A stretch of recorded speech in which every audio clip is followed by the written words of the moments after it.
masyadong matrabaho iyang imong gibuhat sa imong mga baboy.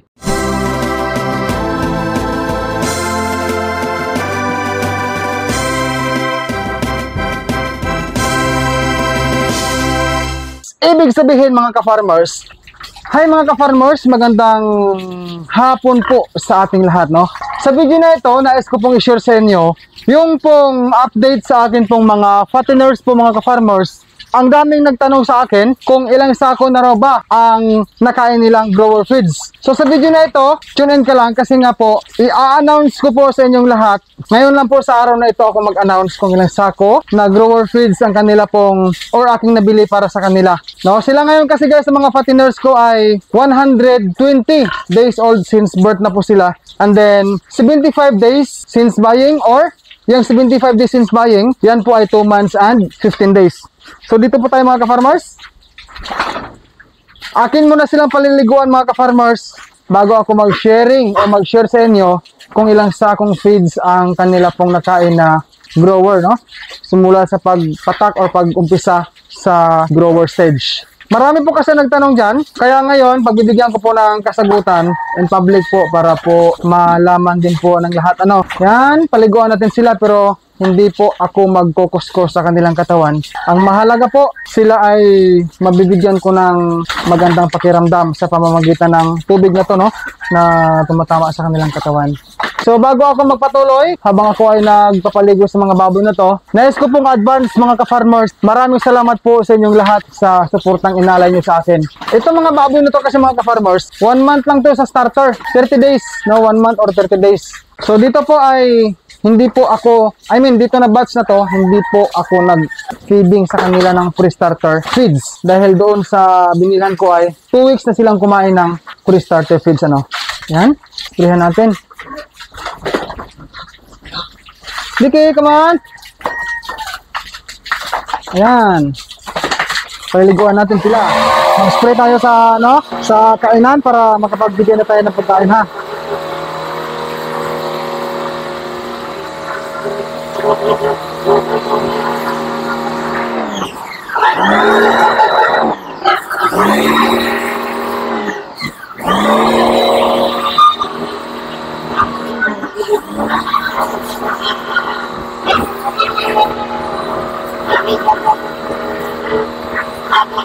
Hello mga diki, come on!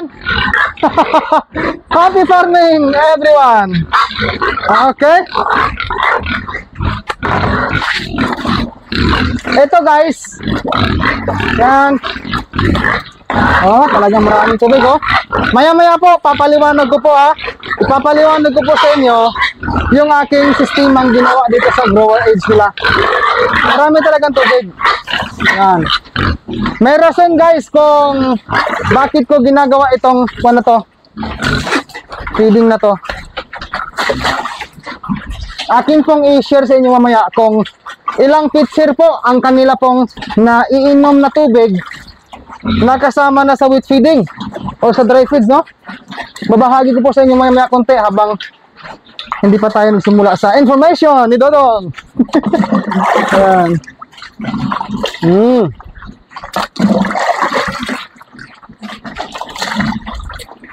Importante kasi mga ka-farmers, beginners, tandaan po natin, napaka-importante po sa fattening ang tubig. Mas maganda na maraming tubig, no? Hindi lamang sa fatteners, kundi sa lahat ng uri ng baboy. Barako, inahin, gelt, o ano pa man yan, hybrid man o hindi hybrid, kailangan talaga, at kahit anong mga animals po, kailangan ang tubig. At syempre po, nais ko lang i-disclaimer, ha? Disclaimer lang, ang mga salita pong aking ibabahagi sa inyo ngayon sa video na ito, ayon lamang ho sa aking kagustuhang pagpasya. Kasi isa sa mga na-discover ni Dodong Biliaran, yung ganitong klaseng guys, pang pinubring management sa akin pong backyard piggery na medyo okay naman sa akin palagay.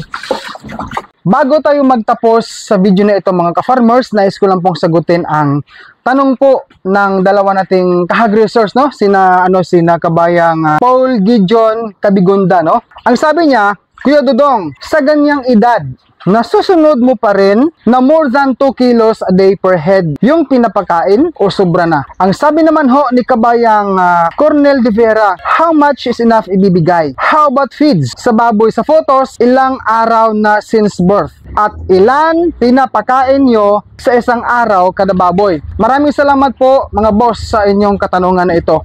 So, ang aking munang ipahayag una, number 1 yung kanilang munang edad ha. Today sa video na ito, ang edad nila ay 2 months and 15 days old since buying or 75 days old since buying. Sa 75 days na yan, 30 days po sila sa starter feeds or 1 month, no? 8 sacks po na starter feeds ang akin pong napakain sa kanila. And then, after silang kumain ng starter feeds sa loob ng 30 days or 1 month, 45 days naman sila sa grower stage. 20 sacks po mga ka-farmers ang akin pong nabili sa kanila. No? 20 sacks of grower feeds, I mean. 75 days old since buying plus 45 days old edad nila sa araw na binili ko. Ang total age nila since birth ay 120 days old since birth. Yan po ang aking kasagutan. Yung 20 sacks na grower feeds, ita-times natin sa 50 kilos per sako is equal to 1,000 kilos po lahat ang aking pong nailaan sa kanila. Kasi nga, 20 sacks sa grower. So, 20 sacks grower, mga beginners, times or multiplied by 50 kilos per sack is equal to 1,000 kilos po lahat na grower feeds. Pero guys, honest to goodness, papakita ko muna sa inyo saglit yung akin pong natitirang grower feeds. Yan, pasensya na ha, kasi kanina kasi nagpanday ako. Singit ko muna to.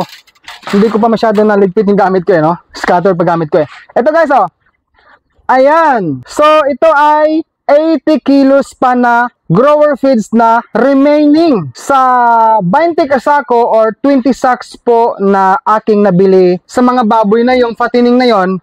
Ito pa ho ang natitirang dry feeds na grower. This is 80 kilos grower feeds. Close ko lang ha. Okay. Pinakita ko yan mga ka-farmers kasi nais kong maging totoo lahat ang mga sinasabi ni Kuya Dodo. Gusto ko lang po kasi totoo po ang aking mga sinasabi. Wala po akong ginagawang hindi totoo sa mga vlog ko po. Advance thank you sa inyong suporta sa akin. Dahil nga po 1,000 kilos po na grower feeds ang aking pong nabili para sa mga baboy na to. Dahil meron akong naiiwan doon na remaining stock na 80 kilos. 1,000 kilos minus 80 kilos. 920 kilos. Yang 920 kilos, yan po mga ka-farmers ang nakain sa 10 fattener na ito. Sa loob po ng 45 days old po sa grower stage nila. Lumampas po si Dodong ng 30 days or 1 month sa feeding sa grower. 45 days ngayon sila sa grower. So ibig sabihin, yung yung 920 kilos, di-divide natin sa 10 heads of fatteners is equal to 92 kilos pa lang po ang nakain ng bawat isang baboy. Ibig sabihin, itong sagot sa grower stage po, 920 kilos ang kanilang nakain sa loob ng 45 days. Yung 920 kilos na grower feeds, dinivide ko sa 10 baboy na fattener mga ka-farmers is equal to 92 kilos pa lang po na grower feeds ang kanilang nakain. So ngayon guys, lipat po tayo sa schedule po, schedule sa pagpapakain po ni Dodong Villaran sa akin pong mga fattener na ito. Ito po mga ka-farmers ito.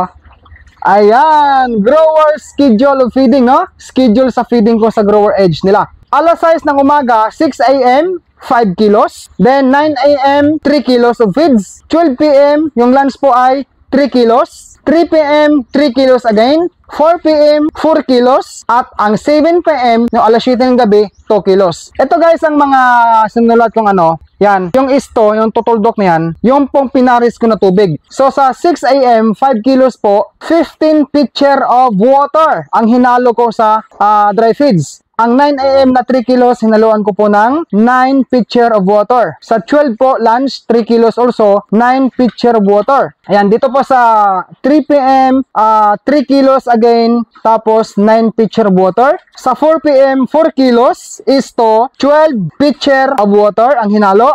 Pagdating po sa 7 PM, 2 kilos na feeds is to 6 pitcher of water. Ang total mga ka-farmers, no, sa nagtanong sa akin kung sumubra daw ba ako sa feeding sa kanila o nasusunod ko ang 2 kilos per head. Ito po ang sagot. No? 5, 3, 3, 3, 4, 2. Total is 20 kilos per day of 10 heads. Ibig sabihin mga ka-farmers, sa sinabi ko na last upload ko na pasok pa rin naman po mga ka-farmers sa grower stage po, no, ayon sa feeding program na ginagawa ko or sinusunod ko ngayon, pasok pa rin po sa feeding guide. Yung pong sinabi kong 20 kilos per day of 10 heads of fatteners. Ibig sabihin, ang bawat baboy ay 2 kilos per head per day. Times 10, 20 kilos. Kaya nga dito sinulat ko 20 kilos per day of 10 heads. Dito naman tayo sa tubig. Ito guys, 15 pitcher of water, 15, 9, 9, 12, 6. Ang total po ay 60 pitcher of water a day.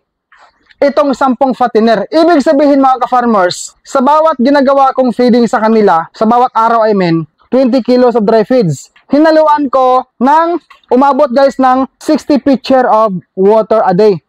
Ganyan guys. Hindi pa ho kasama yung mga iniinom nila sa drinker na tubig. Okay? Disclaimer lang ulit. Ito pong diskarte na to or pampinubring sistema pagpa siya po itinududong biliran. Bago ko po makalimutan, ang ratio na aking ginawa, 1 kilo, every 1 kilo of feeds is to 3 pitcher of water. Kaya nga dito nagiging nagiging 15 pitcher of water kasi nga 5 kilos times 3 pitcher of water kasi nga ang 1 kilo is to 3 pitcher of water. So therefore, 5 kilos times 3 equals 15. Yan na po ang summary. Ayan.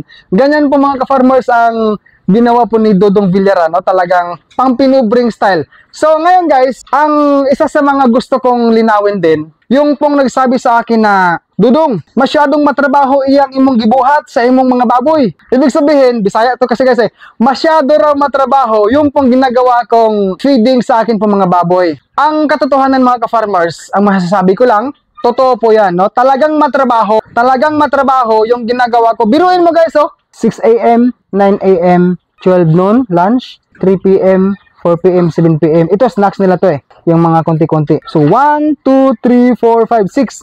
6 times a day feeding po sa growers. Talagang matrabaho talaga mga ka-farmers. Pero sa ngalan na ako po ay nag-adapt, talagang ginagawa ko sa kasarili na I love my work and enjoy.